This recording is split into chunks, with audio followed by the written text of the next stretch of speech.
Argentina, actualmente es dirigente de Alternativa Republicana Federal y muy amablemente va a conversar con nosotros en la mañana de hoy. Hola Miguel Ángel, buen día. Maximiliano Lecky te saluda, mucho gusto. ¿Qué tal, Maximiliano? Buenos días, ¿me escuchas bien? Te escucho perfecto, Miguel Ángel, perfecto. Gracias por estos minutos para poder conversar y charlar un poco de la Argentina de hoy. Lo primero que me gustaría preguntarte, vi alguna línea de tuit tuya respecto a lo que viene sucediendo en el sur, en la Argentina, la posición que ha tomado el gobierno argentino respecto al conflicto con el sector mapuche, y me gustaría preguntarte al respecto y desarrollar la idea de tu pensamiento. ¿Te parece? Con todo gusto. Bueno, ¿qué pensás de lo que está pasando en el sur y cómo el gobierno ha tomado las cartas en el asunto, si es que lo ha hecho?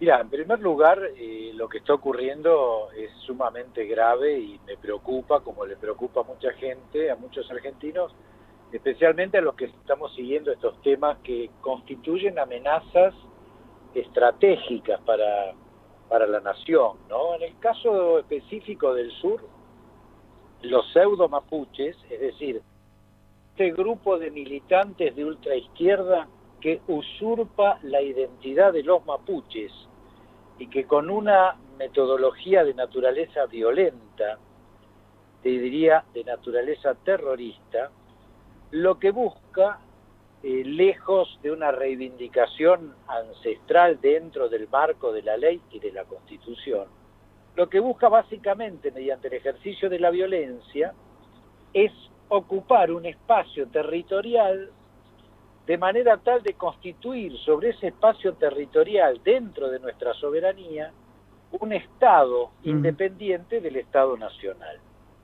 Es un grupo que no se reconoce como argentinos, por el contrario, niega la existencia del Estado nacional, de nuestros símbolos, de nuestras instituciones, y plantea, tratando de reivindicar un legado ancestral, el intento, insisto, secesionista respecto de nuestro territorio. De manera que cualquier actitud pasiva frente a esta amenaza constituye al menos una permisividad peligrosa, cuando no específicamente complicidad, como estamos verificando que algunos de las instituciones del Estado Nacional, algunos de los organismos del Estado Nacional, directamente impulsan y sostienen este tipo de acciones violentas. Te voy a contar que en la semana pasada, fines de la semana pasada, cuando este tema comenzaba a charlarse, tuve una nota con Julián Fernández, que es director de Asuntos Jurídicos del INAI. Y yo le hice esta misma pregunta que vos estás diciendo en relación a si ellos tenían algún tipo de información por parte del Estado respecto al financiamiento que podía llegar a haber de alguna potencia extranjera respecto a el sur argentino, financiado, léase como quieras, a través de alguna ONG, léase como quieras. Y para el Estado argentino esto no sucede, esto no existe, digamos, esta teoría. Se lo pregunté el jueves pasado.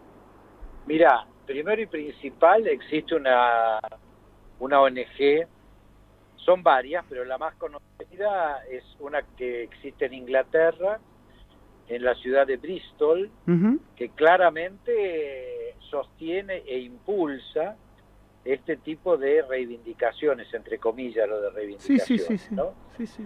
Y por otro lado, también está claro que tienen vínculos con las narcoguerrillas latinoamericanas.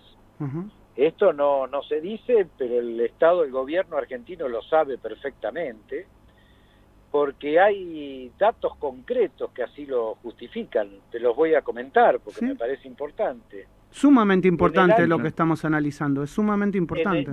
En el año 2015, el jefe de la policía colombiana, de nombre José León Reiniao, va a Chile y se reúne con sus pares chilenos en un encuentro de intercambio de información y de inteligencia criminal, e informa Reiniao que en una incursión del ejército colombiano contra un campamento de las FARC que se hallaba refugiada 12 kilómetros adentro de la frontera con Ecuador, en la época en que Ecuador era gobernada por Correa, casualmente, y que utilizaban como santuario ese espacio. Igual el ejército colombiano interviene, hay un combate y muere en ese combate Raúl Reyes. Raúl Reyes a la sazón era el segundo jefe de las FARC, o sea, el número 2 de Tiro Fijo Marulanda, que era el jefe de ese grupo narco guerrillero. En esa circunstancia capturan la computadora personal de Raúl Reyes, que estaba encriptada.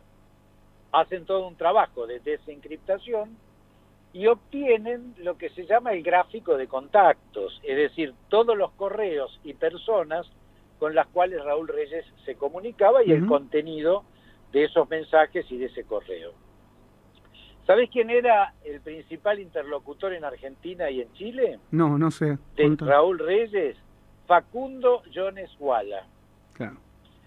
Y el intercambio estaba vinculado a dos cosas: la formación de combatientes para la acción insurreccional tendiente a generar estos hechos de naturaleza terrorista, y el financiamiento. De manera que la vinculación, bueno, además existen datos muy concretos de vinculación con estos grupos con el Sendero Luminoso en Perú, de manera que esto significa claramente que acá hay no simplemente, digamos así, datos aislados, concretamente hay información de la vinculación con la narcoguerrilla que asoló en su momento América Latina, y que se mantienen estos vínculos, porque independientemente de que las FARC pudieran haber hecho un acuerdo con el gobierno colombiano de paz y de integración, también se produce una fractura de ese grupo denominada ELN, que hoy tiene el apoyo de Venezuela y del gobierno de Nicolás Maduro. De manera que acá hay todo un circuito que vincula esta nueva izquierda, una de cuyas manifestaciones, no la única, son las RAM en Argentina y las CAM en Chile. Para algún desprevenido, yo te tengo que preguntar qué puede llegar a generar, ¿por qué pueden llegar a generar o querer generar un espacio territorial dentro de lo que hoy es Argentina o el sur de Chile? Y hay una cuestión geopolítica que uno se da cuenta, que es el camino hacia la Antártida y la gran, digamos, te diría, situación que tiene Argentina privilegiada en el sur, desde el mar, itícola, petrolera, y también de minerales que hay y no se sabe cuánto en la Antártida, además del agua, ¿no? Esto, ¿por qué el gobierno argentino no está impulsando esto? ¿Por qué no lo ve? Porque el gobierno argentino está preocupado por ver cómo gana las elecciones, en lugar de ver cómo resuelve los problemas estratégicos de la Argentina, tanto en el plano interno como en el plano internacional. Deberían estar preocupados por la inflación, por cómo generar empleo, cómo evitar la escalada que estamos viviendo de las variables macroeconómicas, que están todas disparadas. Y en el plano internacional tendría que estar diciendo por qué no defienden lo que significa el futuro de la Argentina. La Patagonia, como vos bien señalaste, tiene riquezas de toda índole, tiene proyección en la Antártida, tiene el control del mar territorial, con toda la riqueza itícola y de otro tipo de cosas que puede haber, por ejemplo, la explotación offshore de petróleo o de gas. Exacto. Bueno, todo esto es lo que está desvinculado el gobierno, se preocupa por otras cosas, pero lo más dramático de esto es que, entre otras cosas, le da la instrucción al embajador argentino en Chile que tome partido frente a la justicia chilena en favor de la libertad condicional de Facundo Jones Wala. Esto es inadmisible. Es tan inadmisible como la presidenta del Instituto Nacional de Asuntos Indígenas, el INAI, que es la señora Magdalena Odarda, y su número 2, el vicepresidente Luis Pilquimán, organismo nacional, el INAI, organismo federal, resulta que termina llevando, y lo sorprende, llevando en camionetas oficiales a militantes que van a consolidar las tomas de tierra al mismo tiempo que les proveían con esos vehículos oficiales alimentos y todo tipo de logística para mantener la usurpación y la ocupación que estaban desarrollando. De manera que acá no solamente no hay preocupación por estos temas estratégicos, hay complicidad, en algunos casos permisividad por una suerte de, supongo, identificación ideológica de izquierda, pero por otro lado hay complicidades específicas, como dos altos representantes de organismos nacionales están sosteniendo con el apoyo de vehículos oficiales actos de usurpación que tienden además a deteriorar nuestra soberanía territorial en la Patagonia. Estamos locos, sinceramente es inadmisible. Miguel Ángel, me pongo un poco en abogado del diablo y te hago una pregunta que es pregunta y no es ningún tipo de afirmación. Algunos dicen que el principio de todo este gran problema que tenemos con la falta de soberanía de la Argentina y de defensa de los recursos se dio con la firma del Tratado de Paz que hizo Carlos Saúl Menem allá por el año 91-92 respecto a la rendición de Malvinas, gobierno del que vos integraste. ¿Esto es así? Sí. ¿No es así? ¿Estoy equivocado en lo que estoy preguntando? No, yo creo que hay muchos intereses tendientes a echarle la culpa a los demás. Este gobierno se ha caracterizado por esa actitud casi adolescente de que siempre la culpa la tiene otro de lo que les pasa.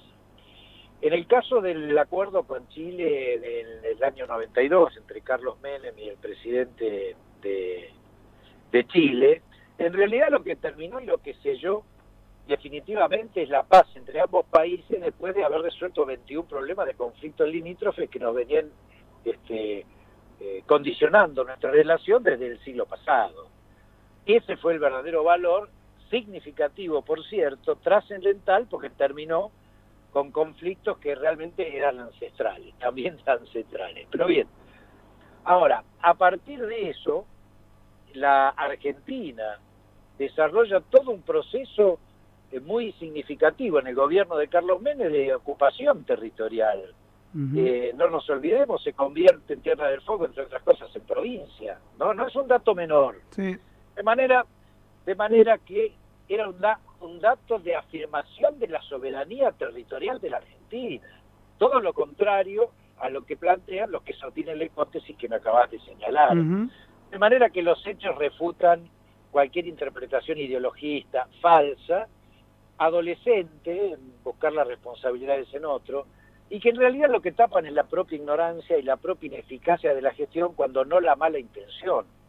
Bien. Porque lo que yo te acabo de señalar respecto de lo que está haciendo el INAI y sus máximos referentes, o lo que ha hecho la Cancillería en términos de dar la instrucción de defender la libertad condicional de John Iguala, realmente es incomprensible. Y la última que te hago para profundizar en el tema, cuando uno habla de la defensa de los recursos naturales y del propio territorio, necesitas con qué hacerlo, es decir, tener un ejército. Y hoy, digamos, todo lo que es la defensa interior y exterior argentina está desmantelada. Sin duda, hay un proceso muy fuerte diría yo, de neutralización de la capacidad operativa de las Fuerzas Armadas, que lamentablemente es un proceso que viene de muchos años y que va a necesitar muchos también para ser recompuesto. De todos modos, es indispensable reformular la política de defensa en la Argentina. Mira, yo soy autor de la Ley de Defensa Nacional y de la Ley de Seguridad Interior, de ambas, que fueron producto de un altísimo consenso de peronismo y radicalismo, oficialismo y oposición, pero que son leyes que tienen más de 30 años y que hay que actualizar. Entre otras cosas, hay que plantear una profunda reestructuración de las Fuerzas Armadas. No podemos seguir teniendo Fuerzas Armadas con las características que tienen hoy, con la absoluta falta de capacidad operativa.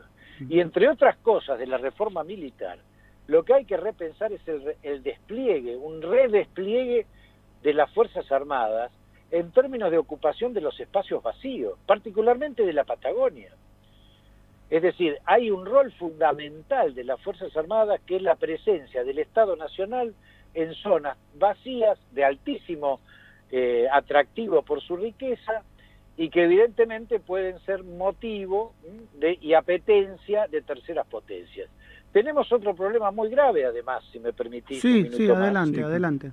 En la Patagonia, que no es solamente el intento de los pseudo-mapuches de armar lo que están armando, sino también tenemos una base de dual científico-militar de China, en Neuquén, en la bajada del Agrio. Es decir, una base a la que la Argentina no puede acceder, que se considera como una embajada, es decir, extraterritorialidad tiene. China en la Patagonia.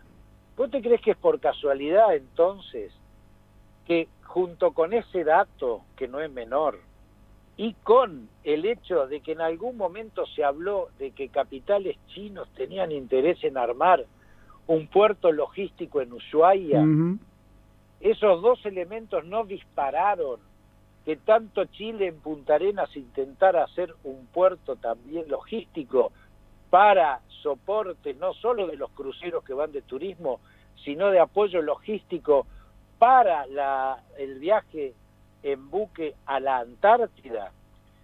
¿O vos te crees que es casualidad que Inglaterra, en las Islas Malvinas, en Puerto Argentino, estén ampliando las instalaciones también para hacer un puerto de apoyo logístico para las actividades en la Antártida?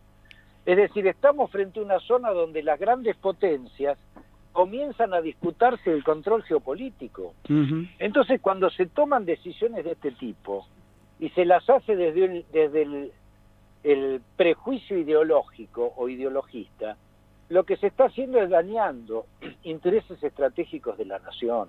No se puede seguir jugando con la ideología ni con personajes que no tienen una comprensión de dónde está parado el país, en qué contexto internacional, cuáles son las amenazas que tenemos y cómo tenemos que neutralizarla. Bueno, de esto se trata la construcción de un verdadero proyecto de país que lamentablemente hoy vemos que no existe. Miguel Ángel, buen día. Augusto Nisbet te saluda. ¿Cómo estás? ¿Qué tal, Augusto? Un gusto. Te consulto, a ver, en base al análisis que venís haciendo y lo que mencionás de esta base científico-militar china, también está, y hay mucha preocupación, y con todo el tema álgido como está, mucha gente habla también de los capitales extranjeros, británicos, estadounidenses, suizos, que también poseen tierras en la Patagonia y a las cuales la gente y el gobierno argentino no puede acceder por tratarse de propiedades privadas. A tu criterio, ¿qué es lo que habría que hacer con eso? En primer lugar, cuando se trata de propiedades privadas, existe un registro en zonas de frontera que debe ser autorizada su compra, en primer lugar. En segundo lugar, eso no implica, por más que sean zonas privadas, que no haya control de fronteras, porque el control de la frontera, independientemente si se trata de parque nacional o de un territorio privado, la capacidad del Estado para intervenir y controlar está intacta. Esto hay que dejarlo muy en claro. De manera que no me preocupa que empresas de capital nacional, privadas o extranjeras, privadas, tengan un desarrollo económico en esas zonas, porque no afectan para nada el ejercicio de la soberanía nacional. Sí lo afecta este grupo o estos grupos que con acciones violentas efectivamente lo que quieren es destruir el Estado nacional y construir dentro de nuestro espacio soberano un Estado distinto. Son dos cosas absolutamente distintas. A mí me interesa que vengan todos los capitales del mundo a la Argentina y que inviertan si esto nos genera trabajo, producción, empleo, porque todo eso está bajo el control, en definitiva, de las autoridades y las instituciones nacionales. Lo que me preocupa, sí, es que haya pasividad, cuando no complicidad, cuando se intenta destruir y ocupar zonas de altísima riqueza de la Argentina y con proyecciones geopolíticas como las que estábamos hablando. Miguel Ángel, la verdad que me quedé con un montón de cosas en el tintero. El tema de los gendarmes en Puerto Madero y no enviarlos al sur. Me quedé con un montón de cosas, pero realmente lo vamos a profundizar, lo prometo, porque ha sido muy interesante la charla. Te mando un abrazo grande. Con todo gusto y siempre a disposición. Un abrazo. Un gran abrazo. Miguel Ángel Toma, ex secretario de Inteligencia de la República Argentina.